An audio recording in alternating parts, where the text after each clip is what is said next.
नमस्कार दोस्तों। आज की इस वीडियो में हम बात करेंगे डीप वेब क्या होता है, डार्क वेब क्या होता है और सरफेस वेब क्या होता है।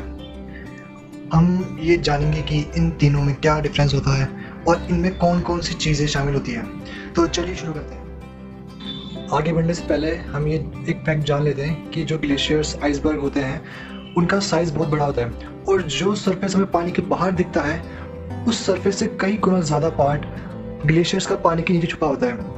अगर आपको 4% सरफेस पानी के बाहर दिख रहा है तो उसका 96% ऑफ द पार्ट पानी के नीचे छुपा होगा, जो आइसबर्ग का सपोर्ट सिस्टम को जैसे काम करता है। और यही सेम कहानी हमारे सरफेस वेब और डीप वेब के साथ भी है। जो ग्लेशियर का पार्ट हमें पानी के बाहर विजिबल है, उसे हम सरफेस वेब या क्लियर नेट की कैटेगरी में डालते हैं और ये पूरे इंटरनेट का केवल 4% है।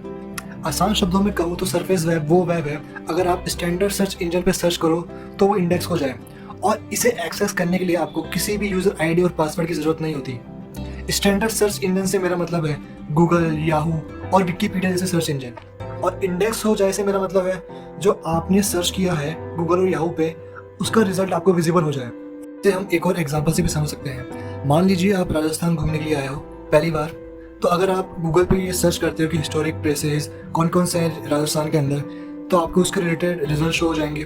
और अगर आपने ये सर्च किया कि आपके आसपास कौन कौन से अच्छे रेस्टोरेंट हैं, तो उसकी भी लिस्ट आपको मिल जाएगी। इस इंफॉर्मेशन को कोई भी इंसान यूज़ कर सकता है, वो चाहे दुनिया के किसी भी पार्ट में हो, और इसको एक्सेस करने के लिए हमें किसी यूज़र आईडी या पासवर्ड की जरूरत नहीं होती। आप जस्ट सिंपली गूगल पे ये टाइप कीजिए कि कौन कौन से रेस्टोरेंट आसपास है मेरे, और आपको रिजल्ट शो कर देगा। अब ये फ़र्क नहीं पड़ता कि आप रशिया से हो या फिर आप ऑस्ट्रेलिया से हो या फिर आप यूएस से हो, इससे कोई फ़र्क नहीं पड़ता आप किस जगह से हो, आपको रिजल्ट आराम से शो हो जाएगा। तो ये सारी बात तो हो गई सरफेस वेब के बारे में। अब हम उस वेब की बात करते हैं जो पानी के नीचे सपोर्ट सिस्टम का काम करता है, वो है डीप वेब।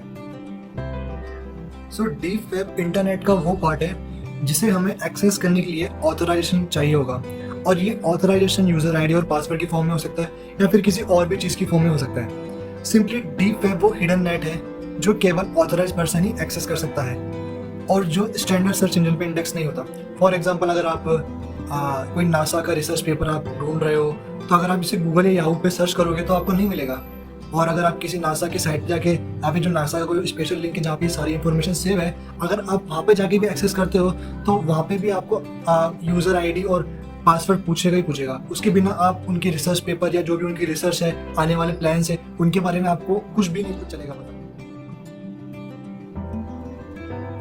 आपको ये जान के भी बड़ी हैरानी होगी कि जो सोशल मीडिया प्लेटफॉर्म है, फॉर एग्जांपल जीमेल हो गया, व्हाट्सअप हो गया या टेलीग्राम हो गया, और भी जो अलग अलग सिक्योर मीडिया प्लेटफॉर्म है, वो भी सब डीप वेब के अंडर आते हैं। पर आप ये सोच रहे होंगे कि अगर ये डीप वेब के अंडर आते हैं तो अगर हम इसको तो गूगल पे सर्च करके इंडेक्स कर सकते हैं, नहीं हम सब कुछ देख सकते हैं। आपकी बात ठीक है, आप इसको इंडेक्स करके गूगल पे देख सकते हो या फिर यहाँ पे भी देख सकते हो, बट इन सबको एक्सेस करने के लिए आपको यूज़र आईडी और पासवर्ड चाहिए होगा।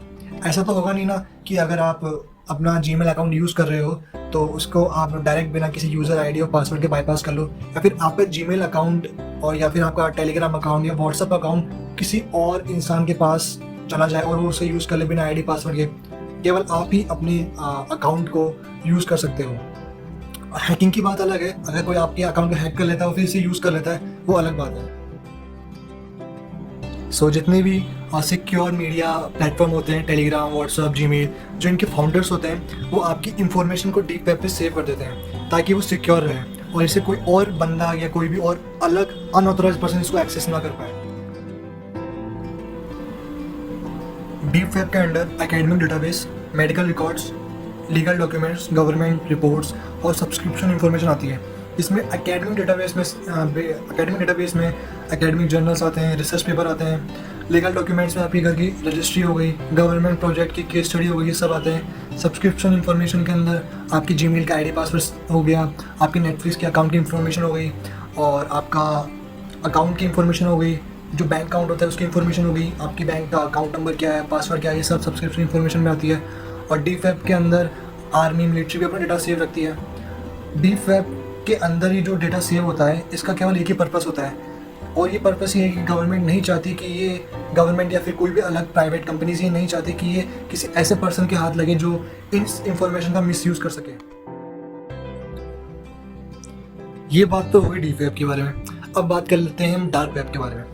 डार्क वेब डीप वेब का ही सब पार्ट है। ये मान लीजिए कि जो भी चीज़ें अनलीगल होती है, जो भी चीज़ें गवर्नमेंट या गवर्नमेंट की पॉलिसीज़ के अगेंस्ट होती है, वो सारी चीज़ें डार्क वेब के अंडर आती है। डार्क वेब पूरे इंटरनेट का 0.9% या 0.4% या फिर 1 या 2% होता है। ये बहुत ही कम होता है पूरे इंटरनेट का।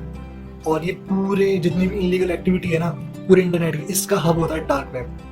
डार्क वेब को आपको अगर एक्सेस करना है तो आपको इसके लिए कोई स्पेशल सॉफ्टवेयर की ज़रूरत पड़ेगी। बिना स्पेशल सॉफ्टवेयर के आप डार्क वेब को एक्सेस नहीं कर सकते। और इस स्पेशल सॉफ्टवेयर का नाम है ट्रॉल ब्राउज़र। और जो डार्क वेब की जितनी भी साइटें होती है वो सारी साइटें .onion से ही सेव होती है और .onion से ही खुलती है। आपने एक बार ज़रूर नोटिस करना कि जो डार्क वेब की जो जितनी भी साइट होती है उनका स्ट्रेट फॉरवर्ड नाम नहीं होता। जैसे कि google.com हो गया, अभी yahoo.com हो गया। इन साइट का नाम XYZ 1 2 3 4 कुछ ऐसा गिब्रिश सा नाम होता है कि हम इसे याद नहीं रख सकते। इसको याद करना बड़ा इम्पॉसिबल सा होता है, यानी कि बहुत ही इस टाइप का नाम होता है कि इसे कोई भी नॉर्मल पर्सन याद नहीं रख सकता। डार्क वेब के अंदर चाइल्ड पोर्नोग्राफी भी आती है, means porn video of the children who are not 18 year old. Even some people upload the porn video of the children who are at the age of 10. Dark web is the hub of all illegal activities like drug trafficking, fake passport, account hacking. You can also purchase fake citizenship and fake license. And some people are also sell the personal information of other citizens to the companies, and these companies misuse your information. And this information may be your bank account number, your Aadhaar card number, or maybe your PAN card number. Dark web is that part of the internet where you can find the human postmortem, which is used by the medical student for education purpose. Even some sites provide video content where humiliation of human being and animals happen. This humiliation is maybe physically or mental torture. आपको dark web पे कुछ site ऐसे भी मिल जाएगी जहाँ पे आप assistants higher कर सकते हो किसी का मर्डर करवाने के लिए। डार्क वेब को यूज़ करना इलीगल है और मैं आपको सजेस्ट नहीं करूँगा कि आप कभी भी डार्क वेब को यूज़ करें या डार्क वेब की किसी भी साइट को यूज़ करें। अब आप ये सोच रहे होंगे कि डार्क वेब को बनाया है क्यों गया है। डार्क वेब को एक्चुअली गवर्नमेंट ने अपने यूज़ के लिए बनाया गया था, क्योंकि गवर्नमेंट की कुछ ऐसी सीक्रेट इन्फॉर्मेशन होती है, अगर वो रिवील हो जाए कि किसी और देश के सामने या पब्लिक के सामने, तो वो नेशनल सिक्योरिटी के लिए थ्रेट हो सकता है। जैसे कि जो पाकिस्तान पे सर्जिकल स्ट्राइक की थी इंडिया ने, तो उस सर्जिकल स्ट्राइक में कौन कौन से सोल्जर इन्वॉल्व थे, ये सारी जो इन्फॉर्मेशन होती है या इसकी जैसी जो इन्फॉर्मेशन होती है गवर्नमेंट सेव करके रखती है। अगर ये इन्फॉर्मेशन किसी टेररिस्ट के हाथ में लग जाए तो जो हमारे इंडियन सोल्जर है या फिर उनकी फैमिलीज हैं उनके ऊपर खतरा रहता है। डार्क नेट को धीरे धीरे लोग इंडिया में भी यूज़ करने लगे हैं। जैसे कि कुछ साल पहले चेन्नई और मुंबई में कुछ लोगों ने LSD परचेज किया था, जिस LSD की कीमत 70 लाख रुपीज़ थी। और सबसे बड़ी प्रॉब्लम की बात तो ये है, जो इसको परचेज करने वाले थे वो स्टूडेंट थे।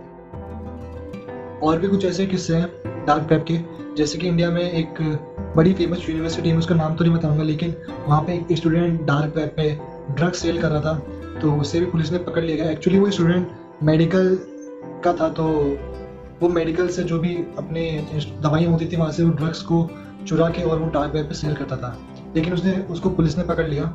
सो आप डार्क वेब पे कभी भी ऐसा कुछ काम करने की मत सोचना, क्योंकि आप चाहे कितना भी VPN लगा लो, कितना भी टॉर ब्राउज़र यूज़ कर लो, आप चाहे कितने भी शातिर हो, लेकिन अगर आपने कुछ भी इलीगल एक्टिविटी की होगी तो आपको पुलिस ज़रूर पकड़ लेगी।